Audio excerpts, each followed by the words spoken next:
बीते कल आबकारी नीति मामले में पिछले 17 महीनों से जेल में बंद दिल्ली के पूर्व डिप्टी सीएम और आम आदमी पार्टी के नेता मनीष सिसोदिया को सुप्रीम कोर्ट से बड़ी राहत मिली है। सर्वोच्च अदालत ने उन्हें आबकारी मामले में जमानत दे दी है, जिसके बाद जेल से बाहर आते ही मनीष सिसोदिया ने केंद्र सरकार पर जोरदार हमला बोला।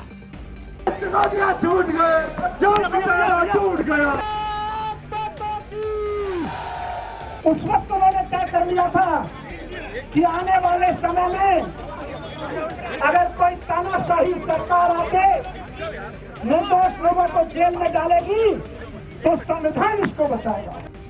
दिल्ली के पूर्व उप मुख्यमंत्री और आम आदमी पार्टी के नेता मनीष सिसोदिया तिहाड़ जेल से बाहर आ गए हैं। बीते कल दिल्ली आबकारी नीति मामले में सुप्रीम कोर्ट ने मनीष सिसोदिया को जमानत दे दी।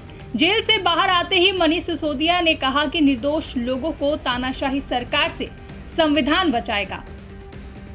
जब से ये ऑर्डर आया है सुबह से मेरा रोम रोम बाबा साहब के प्रति ऋणी हो रहा है। एक एक पल में समझ नहीं पा रहा हूँ कि आज इतने दिनों बाद, इतने वर्षों बाद बाबा साहब के प्रति कर्ज को हम कैसे उतारेंगे।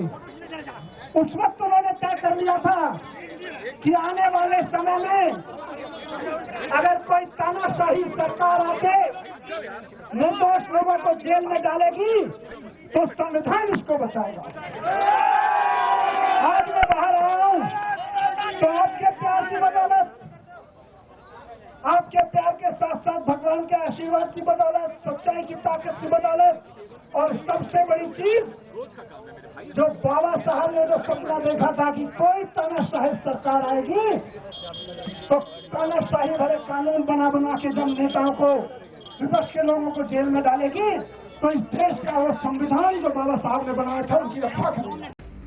आप नेता मनीष सिसोदिया की जमानत के बाद एक ओर जहां आम आदमी पार्टी जश्न के माहौल में नजर आ रही है, तो वहीं दूसरी ओर विपक्ष केंद्र की बीजेपी सरकार पर हमलावर है। इसी कड़ी में शिवसेना यूबीटी सांसद संजय राउत ने बीजेपी पर निशाना साधा है। संजय राउत ने कहा कि एक व्यक्ति को किस तरह से छलकपट से जेल में डाला जाता है, 17 महीनों तक उसे जमानत नहीं लेने देते, उसके अधिकारों का हनन होता है। वहीं बीजेपी पर हमला बोलते हुए उन्होंने कहा कि Bharatiya Janata party money laundering की बादशाह है।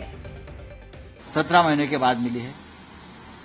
सुप्रीम कोर्ट ने निचले अदालत पर और ईडी पर जिस तरह से स्ट्रिक्चर पास किए, आप देखिए कि एक व्यक्ति को किस तरह से छल कपट से जेल में डाला जाता है। 17 महीने तक उससे बेल नहीं, जमानत नहीं मिलने देते, उसका अधिकार का हनन होता है। ईडी और निचली अदालत कानून से काम नहीं करती। मैंने भी ये वेदना सही है। अनिल देशमुख जी हो, संजय सिंह जी हो, बहुत लोगों को हमने देखा है। मनीष सिसोदिया के ऊपर एक पैसे का आरोप नहीं है। मेरी जानकारी है कि एक पैसा उनके यहां से जब्त नहीं किया है। जो आप बोलते हैं ना क्राइम का मनी लॉन्ड्रिंग, कहां मनी लॉन्ड्रिंग है। Bharatiya Janata party money laundering की बादशाह है। रिजर्व बैंक है मनी लॉन्ड्रिंग की। इतना पैसा उनके पास कहां से आता है? मनी लॉन्ड्रिंग से आता है ना। वहीं कांग्रेस सांसद प्रमोद तिवारी ने भी मनीष सिसोदिया की जमानत पर सुप्रीम कोर्ट के आए फैसले पर बात करते हुए कहा कि लगता है कि सरकार तानाशाही पर उतर आई है।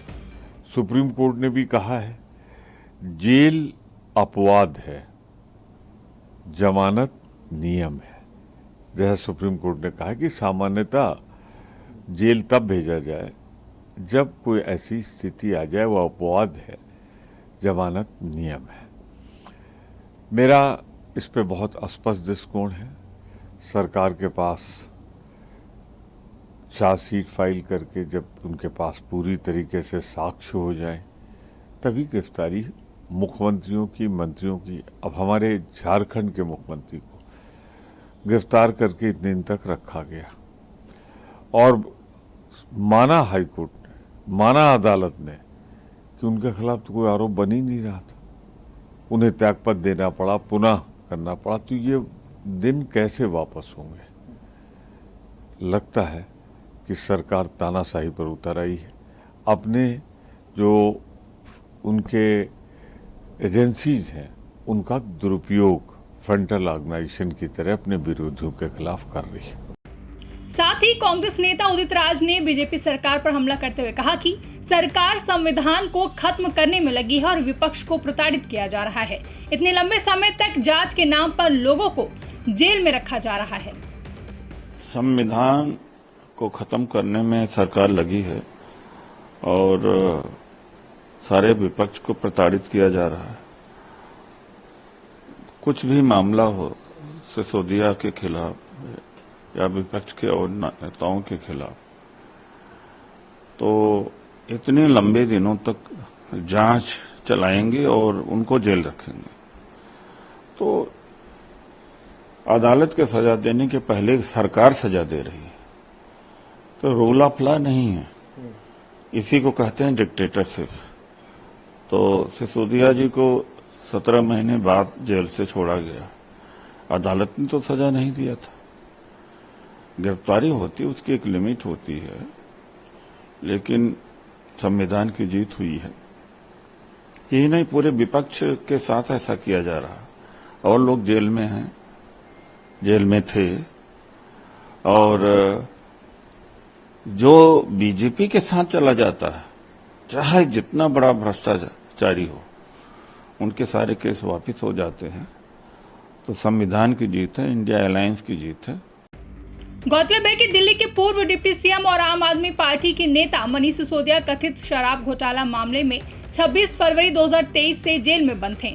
उन्हें पहले सीबीआई और फिर ईडी ने भी गिरफ्तार कर लिया था। उन पर आरोप है कि उन्होंने आबकारी मंत्री रहते हुए कई मनमाने फैसले किए जिनमें अनियमितताएं हैं। इसी मामले में कल सुप्रीम कोर्ट ने फैसला सुनाते हुए मनीष सिसोदिया को उचित शर्तों के आधार पर जमानत दे दी है, जिसको लेकर विपक्ष ने भाजपा सरकार पर निशाना साधा है। ब्यूरो रिपोर्ट, इंडिया पब्लिक खबर। फिलहाल के लिए इस खबरों में बस इतना ही। देश और दुनिया की ऐसी तमाम बड़ी खबरों के लिए हमारे YouTube चैनल को सब्सक्राइब करें और बने रहें इंडिया पब्लिक खबर के साथ।